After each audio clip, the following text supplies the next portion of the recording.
In a stunning political twist that few saw coming, Reform UK has won its first ever council seat in North Tyneside, taking the Killingworth ward from Labour with an impressive 38.5% of the vote. A party once seen as fringe has just cracked open a Labour fortress. Is this the beginning of a political realignment in Britain? Source: GB News. Reform wins first seat in North Tyneside. Labour's vote share collapsed by 22.7 percentage points, now sitting at just 31.9%, while the Conservatives followed at 21.4%, the Greens at 4.2%, and the Lib Dems at 4.0%. With a 30.3% voter turnout, significantly higher than nearby wards like Long Benton and Benton, it's clear that something is stirring in the heart of traditional Labour country. Source: electoral calculus, local election data.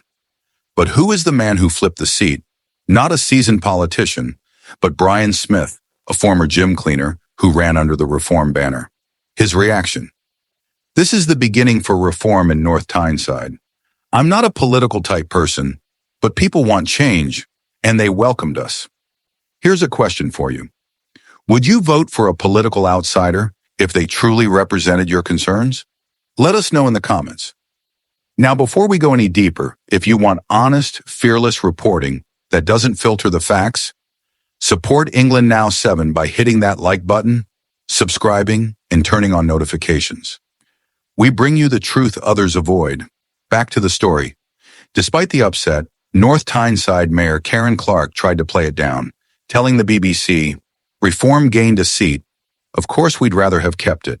But if they were a real threat, they'd have won both seats."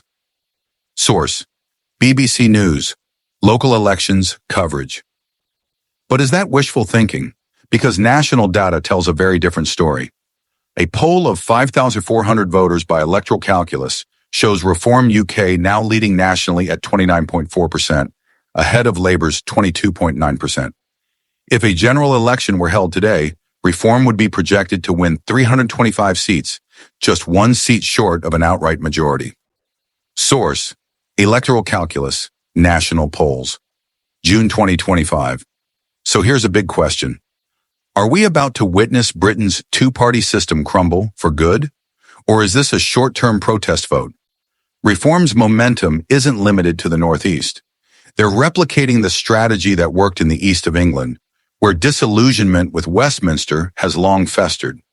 In fact, in 2024, Reform made history when Nigel Farage and Rupert Lowe won their first ever parliamentary seats. Source: The Guardian. Farage wins seat in Parliament. On May 1st, 2025, they followed that up with a wave of wins. 10 local councils, 3 elected mayors, and another MP. Source: Sky News. Local election results 2025. But the bigger question remains, do these wins mark the start of a new political era, or just a protest against the status quo? Are traditional parties failing to speak to everyday Britons, or are voters simply tired of empty promises? Tell us your take, and remember, if you're as hungry for truth as we are, smash that like button, subscribe to England Now 7, and turn on the bell so you're always ahead of the curve. This story is just beginning, and you won't want to miss what happens next.